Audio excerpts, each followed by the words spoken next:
Welcome to ஜோலா kitchen. இன்றைக்கி சக்கரவள்ளி கிழங்குல பாயசம் எப்படி பண்ணலாங்கிறத பற்றி பார்ப்போம். அரை மூடி தேங்காய் துருவி வச்சுருக்கேன், அதில் 2 ஏலக்காய் போட்டு வச்சுருக்கேன். நல்லா குழைய வேக வச்சுருக்கேன் சக்கரவள்ளி கிழங்க. நான் 2 டம்ளர் தான் பாயசம் வைக்க போகிறேன், அதனால் கொஞ்சம் தான் நான் கிழங்கு எடுத்திருக்கேன். 3/4 கிலோ கிழங்கு வாங்கி ஒரு நாள் குழம்பு வச்சு சாப்பிட்டாச்சு, ஒரு நாள் அவிச்சு சாப்பிட்டாச்சு, மிச்சம் உள்ள தான் இன்றைக்கி பாயசம் வைக்க போகிறேன்.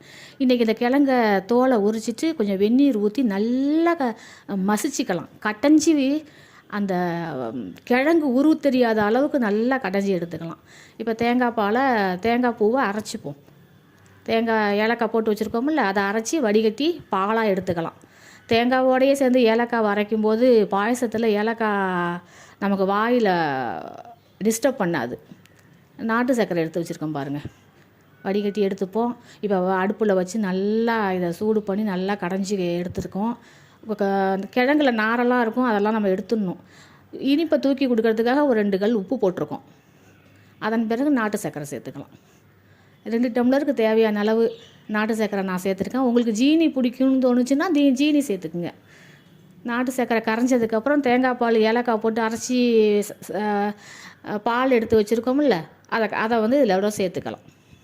இது செம்மையாக இருக்கும், நல்லா வாசமாக இருக்கும்.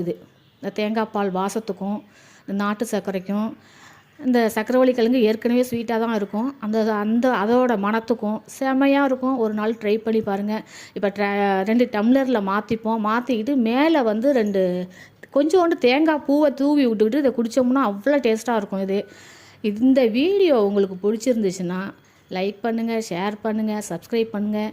பெண்கள் நிச்சயமாக சீசனில் கிடைக்கும்போது இதையெல்லாம் பயன்படுத்தி விதவிதமாக வீட்டில் உள்ள பிள்ளைகளுக்கும் சரி, குடும்பத்தில் உள்ளவங்களுக்கும் சரி செஞ்சு கொடுத்து அவங்கள சந்தோஷப்படுத்துங்க. நம்ம குடும்பத்துக்கு என்னென்ன செய்யணுமோ அதை செய்ய முடியும். பாருங்கள் எவ்வளோ அழகாக இருக்குது. நன்றி.